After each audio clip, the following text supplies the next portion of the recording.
Bonjour, nouvelle vidéo, cette fois sur l'utilisation des fonctions financières. Je pense que ça peut être utile. Je commencerai par une introduction. En effet, dans les fonctions financières, vous aurez en général pas mal de paramètres ou d'arguments à saisir, à entrer, et nous retrouverons toujours les mêmes arguments dans les différentes fonctions financières. Commençons par le premier argument ou le premier paramètre que vous allez souvent rencontrer. Il s'agit de VA. VA va correspondre à la valeur actuelle, par exemple au montant de départ de votre emprunt. Donc elle est égale à 0 pour des économies. Vous démarrez de 0, vous allez économiser. Elle sera positive pour un placement et elle sera négative pour un emprunt.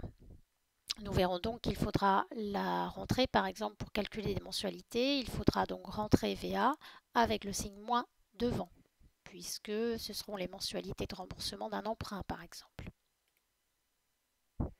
Autre paramètre, NPM, qui va correspondre au nombre total de périodes. Par exemple, le nombre de périodes, c'est-à-dire le nombre de mois ou le nombre d'années sur lequel vous empruntez. Donc attention, si votre période est mensuelle, il faudra que votre taux soit mensuel. Si votre période est annuelle, il faudra que votre taux soit annuel.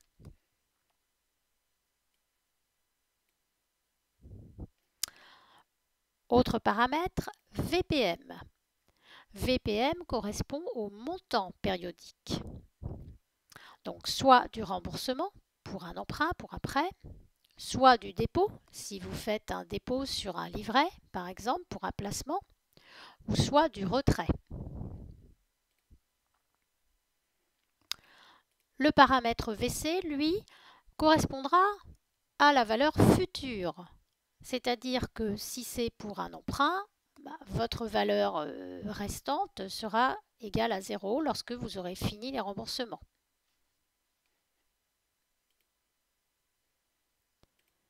Et enfin, le type qu'il ne faudra pas oublier, qui correspondra à l'indication d'un paiement soit en début de période, soit en fin de période. Donc par exemple, je paye ma mensualité en tout début de mois ou je paye ma mensualité en toute fin de mois, ce qui aura une incidence sur le montant de votre mensualité. Bien, j'espère que cela aura été un petit peu plus clair. Passons maintenant sur Excel avec des cas concrets. Voilà, nous avons ici un capital que nous allons emprunter qui est de 120 000 euros sur une durée de 20 ans avec un taux d'emprunt de 4,75%. Nous souhaitons connaître le montant des mensualités. Attention, ce sont des remboursements mensuels.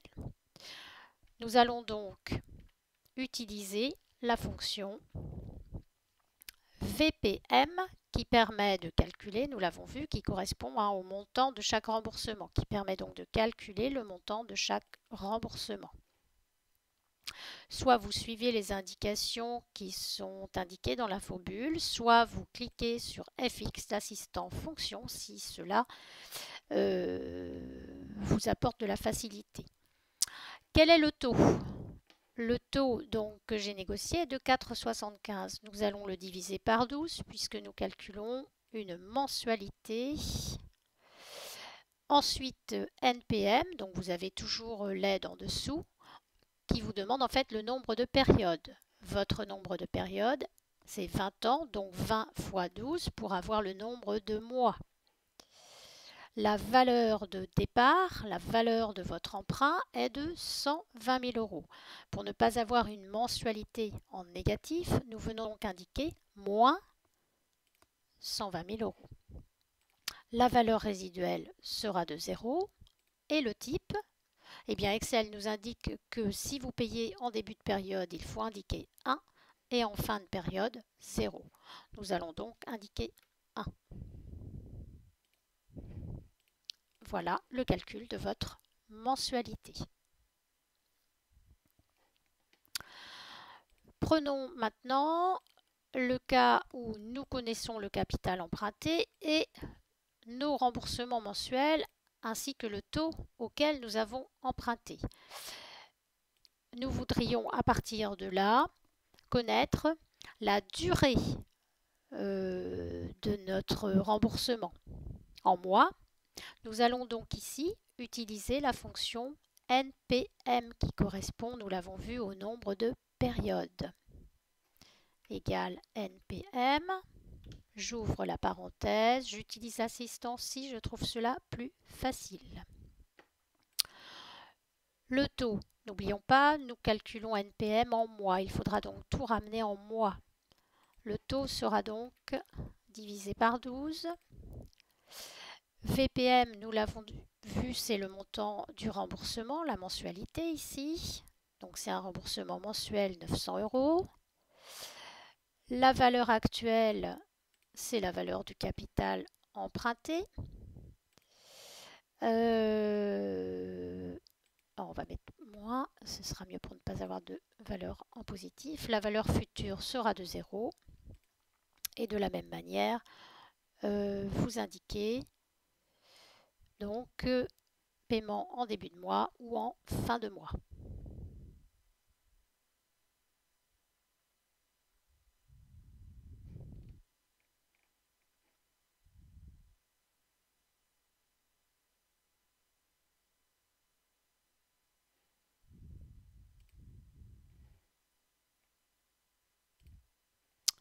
Nous calculons maintenant la durée en années. Toujours NPM. On reprend le taux, mais cette fois-ci annuel. Le montant du remboursement de chaque période. Donc cette fois-ci, ce sera le remboursement mensuel x 12, bien sûr, pour que ça corresponde au remboursement annuel. Toujours notre valeur de départ, la valeur résiduelle et le paiement en début de période. Voilà, nous avons donc une durée de 24 ans. Passons ensuite, avant de venir aux amortissements, c'est pas forcément le plus facile. Prenons un exemple pour un montant épargné, cette fois-ci avec la fonction VC.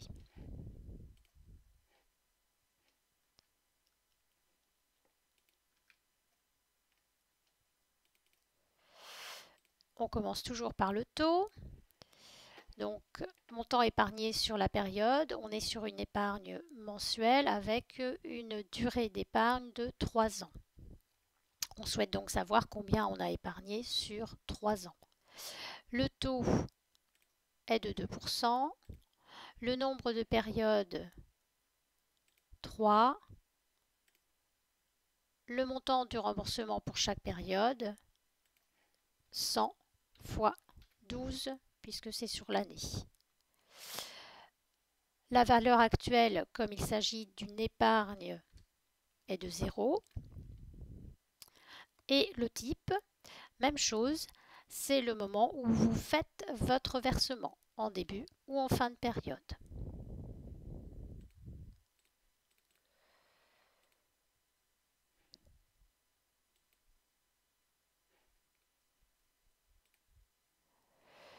Et pour avoir le résultat en positif, j'utilise valeur absolue de la fonction, du calcul, pardon.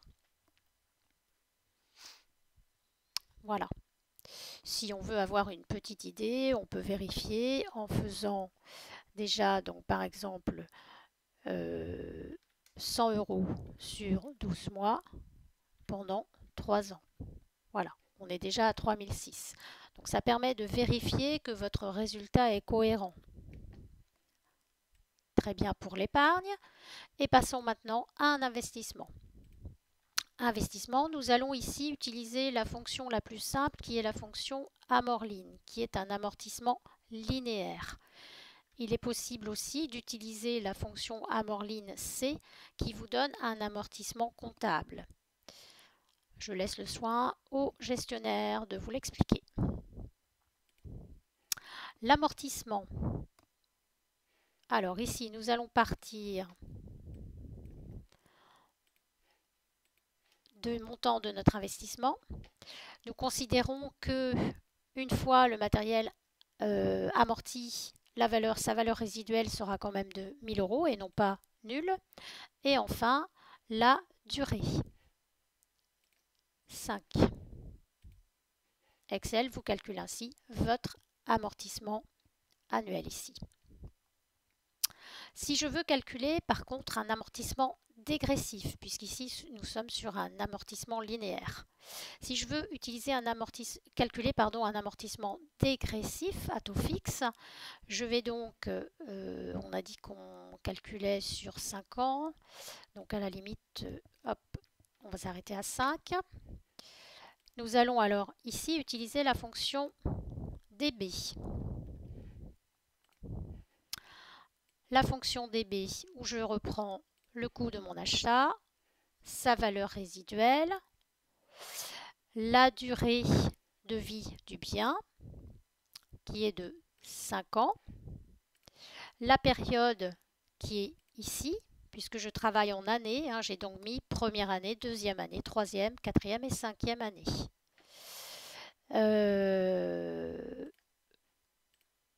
Voilà. Et par défaut, on vous dit que le nombre de mois de la première année, si le mois est omis, la valeur par défaut est de 12. Nous allons ici bloquer la cellule dans laquelle se trouve la valeur d'achat, ainsi que celle où se trouve la valeur résiduelle, la durée. En revanche, pas la période, puisque quand nous allons recopier, il faut que Excel puisse descendre à la période 2, 3, 4 et 5.